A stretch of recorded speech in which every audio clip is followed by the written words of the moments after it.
You know, God's timing is not always our timing. We pray for some things sometimes and we want them right away. And sometimes maybe it's best for us, and sometimes maybe it's not. And sometimes then maybe it'll work out if we allow God to use God's time instead of what we think we have to have our time to use. Well, it certainly was God's lazy, his just waiting and waiting. These people must have been wondering, will we ever get to that promised land? Well, God has chosen a special people. He chose the Hebrews. Why the Hebrews? I don't know. But he chose the Hebrews. And he told them, he said, I'm going to give you a land filled with milk and honey. And he's going to send them on the way. Well, it starts out over by Mesopotamia in Ur with Abraham. And he has to go, can't come straight across to Israel because of warring people. So he has to go clear up to Haran, which is maybe 500 miles or so. And then he comes down into the promised land, but doesn't get to stay there because there's famines or one reason or another. And so they wind up being in Egypt. Now, Egypt is not the promised land. But they go there. They have to for food to start with, and they have a very, very good reception when they get there. But sooner or later, and it happens this time sooner, when all of Jacob's family dies off, and the Hebrews are still there, and they become his slaves. And before they get back out of that promised land, they're going to be there 430 years. So the ones that are going down are certainly not the ones that come back up. Okay? Now, 400 of those years, they're in slavery. They're in bondage. Now, this is God's, I don't know if he's sending them or he's just allowing them to go or what, but they're sure taking a roundabout way and doing a lot of suffering as slaves before they get back to their promised land. And then when they finally get out of there, can you imagine being in the desert? In the desert. Oh, it's so hot. In the desert for 40 years. You would think, well, why didn't God give them a GPS or something? Why did he want them to travel all this way just to get back to the promised land? Well, we're in Exodus now, and we are at the point where they are in slavery. And so if you have your Bible, open it to chapter 3 in Exodus, and we're going to have some really interesting topics here today. Get your Bible open to Exodus chapter 3, and we're going to look at verse 1. Now, it says that meanwhile, Moses was tending the flock of his father-in-law, Jethro. We're going to come back to that in just a moment because there's going to be something interesting about it. Meanwhile, Moses was tending the flock of his father-in-law, Jethro, the priest of Midian, and leading the flock beyond the wilderness, he came to the mountain of God, which is called Horeb. Okay, now, look back on that first line. Moses was tending the flock. His father-in-law's name is Jethro. Now, we're in chapter 3. Keep that place and turn back for just a minute to chapter 2 and look at verse 18. Go back to chapter 2, and now his father-in-law's name is Jethro. Now look at verse 18. Here the girls, in 17, the girls come back and they say that this Egyptian has watered their cattle for them, their sheep for them, and they're home now, and they're there with their father, and we read this. When they returned home to their father Reuel. Now, Reuel says it's their father here, and that's going to be his father-in-law, because down in verse 21, it says Moses agreed to stay with him, and the man gave Moses his daughter, Zipporah, in marriage. So his daughter is Zipporah. That makes him the father-in-law of Moses. But it's got a different name here. The Bible is not a scientific. It's not worried about whether they get everything correct. This is not coming off God's lips. These are people writing. And maybe one doesn't know the name. Maybe another one does. But his name here is Reuel, in verse 18, when they returned to their father Reuel, that's the girls, that makes the father-in-law of Moses. Now, go back over to chapter 3. See, it says Reuel, back in chapter 3, it says, meanwhile, Moses was tending the flock of his father-in-law, Jethro. Now, if you are a person that you want these words to come off God's lips and you cannot have any discrepancies, you're going to say, well, people will say, well, he's got more than one name. It's the same guy. Gets a little trickier than that. Write this down, and if you have time, you can go look for it also. You can stop this and look for this, go back to this verse. It is going to be Judges. Judges, that's about the 6th book in the Old Testament. Judges, chapter 1, verses 16. Chapter 1, verse 16. You can write that down if you want to, but I'm going to read it to you. Verse 16 says, the descendants of Hobab the Kenite, Moses' father-in-law. That's the third different name for Moses' father-in-law. H-O-B-A-B, Hobab. The descendants of Hobab the Kenite is Moses' father-in-law. So now, we've got Jethro, we've got Reuel, now we've got Hobab. Now, some people will say, well, maybe he had 3 names. That's it's getting trickier. It'll really get tricky. Now, if you wrote that down, that was Judges chapter 1, verse 16, and write this one down, the book of Numbers. That's one of the first 5 books in the Bible. Book of Numbers, chapter 10, verse 29. Write this down. Numbers, chapter 10, verse 29. And I'm going to just read it to you. And it's going to say, let me find it here just a moment. Chapter 10, verse 29 reads this. Moses said to Hobab, now a while ago he was the father-in-law. Moses said to Hobab, the son of Reuel the Midianite, Moses' father-in-law. So now Reuel is back again to the father-in-law, and Hobab is his son. So we're not going to be able to figure that to be just going to be that many different people, or just one person with all these different connections. It's got, first of all, it's got Jethro as his father-in-law.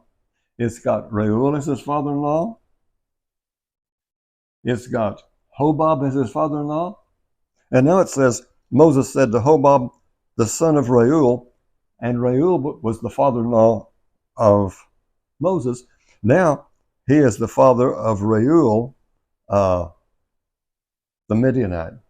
So as you read these, as you read the Bible, and nobody is trying to disprove the Bible, we're just trying to understand it. And if we do not understand it, the people that would try to disprove the Bible, and they're out there, they will use these. So we need to have to know that, and this is difficult for some, I know. Some will even turn off maybe. The Bible did not come off God's lips, these words. And all you have to do is look at all, there's discrepancies from the beginning to the end if you try to read it literally. So keep that in mind. This is people trying to explain their faith in the best way they can. We believe that it's inspired, but we don't believe, or scholars I'm going to talk about, scholars believe that it's inspired, but they do not believe it comes off God's lips. Scholars say God inspires these people, and they write with their own words. Okay, let's go on now with chapter 3 in Exodus. We'll go back and start with verse 1, because we didn't get past there anyway. Verse 1. Meanwhile, Moses was tending the flock of his father-in-law, Jethro, the priest of Midian. Leading the flock beyond the wilderness, he came to a mountain of God called Horeb. There the angel of the Lord appeared to him in a fire flaming out of a bush. When he looked, although the bush was on fire, it was not being consumed. It's the burning bush now. Now, that first verse, when it talks about the mountain of God in verse 1, that is a writer from the north that uses God. In the south, they're going to use Lord. And verse 2 is from the south. This redactor or this editor has these stories, more than one about this Exodus, and he's putting them together to make it look like one continuous story. Verse 2, there the angel of the Lord, when you see the Lord, it's going to be from the south, appeared to him in a fire flaming out of a bush. When he looked, although the bush was on fire, it was not being consumed. That'd get your attention, wouldn't it? So Moses decided, I must go aside to look at this remarkable sight. Why does the bush not burn up? And here we go in chapter 4, verse 4. The first part is from the south, the second part is from the north. And here's why.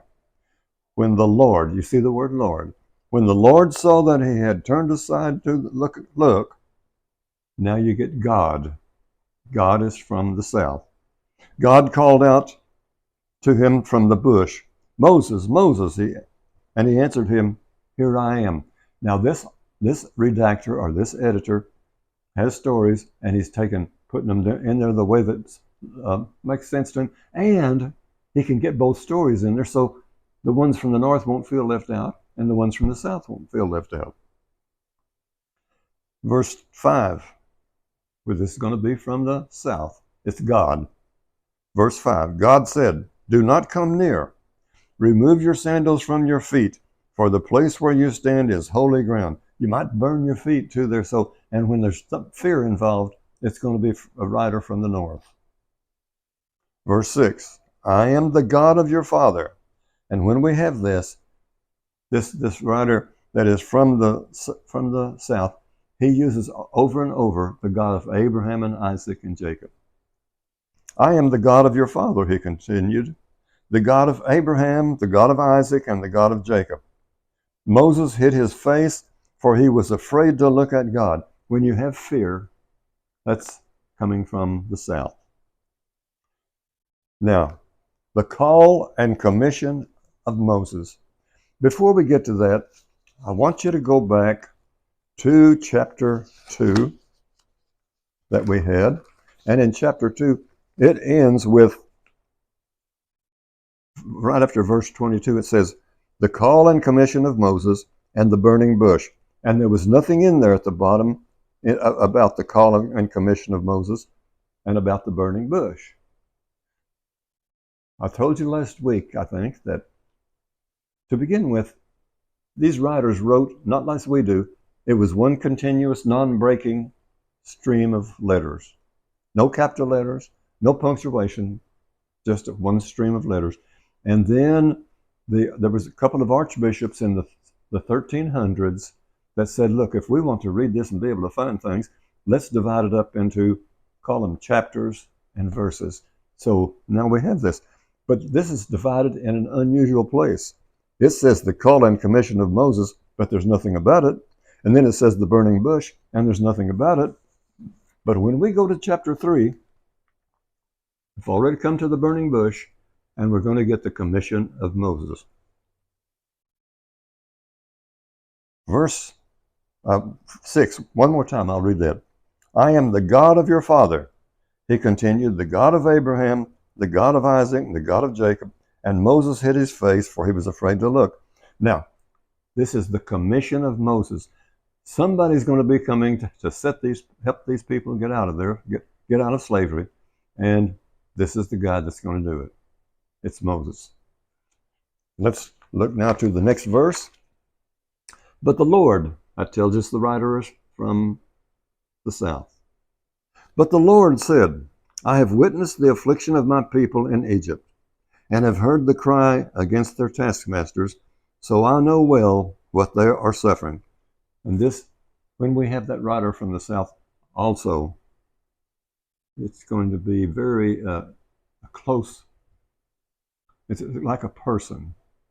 Anthropomorphic, we call it, because it's a giving human qualities to something else, in this case to God. Verse 8, therefore I have come down to rescue them from the power of the land, a land flowing with milk and honey. The country of the Canaanites, the Hittites, the Amorites, the Perizzites, the Girgasites, the Hivites, and the Jebusites. Those are people that are living in Canaan, and they're not God's favorite people. His chosen people are the Hebrews, and they're going to come in and just take over. Verse 9, now indeed the outcry of the Israelites has reached me, and I have seen how the Egyptians are oppressing them. Now, go, I am sending you to Pharaoh to bring my people, the Israelites, out of Egypt. God is sending Moses now. He's the one that's going to bring them out of that slavery. But Moses, he's shy. Verse 11, but Moses said, God. Now, when you see God, it's going to be coming from the north. God, who am I that I should go to Pharaoh and bring the Israelites out of Egypt? How can I do it? I'm not anybody special. And verse 12, God answered, I will be with you, and this will be your sign that I have sent you. When you have brought the people out of Egypt, you will serve God at this mountain.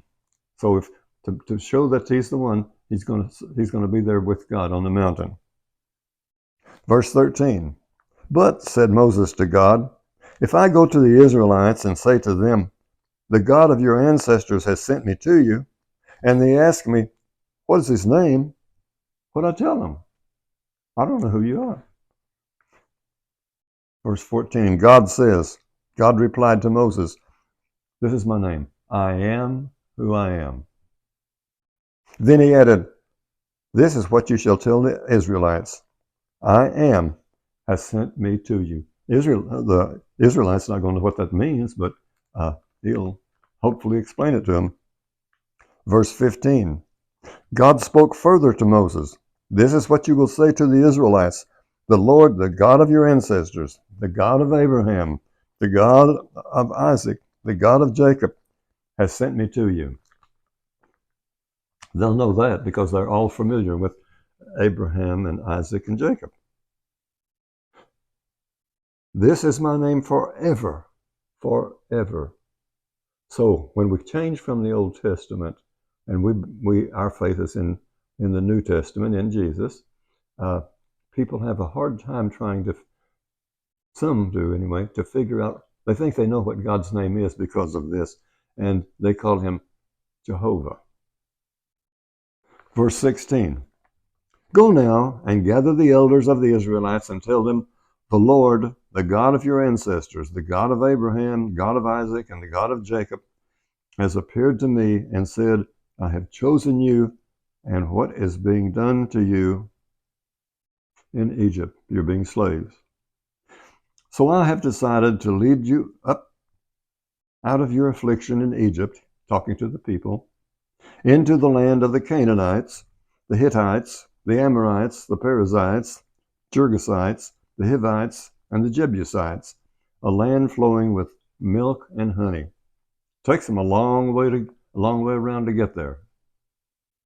Verse 18 says, they will listen to you, and then you and the elders of Israel will go to the king of Egypt, or the Pharaoh, and say to him, the Lord, the God of the Hebrews, has come to meet us.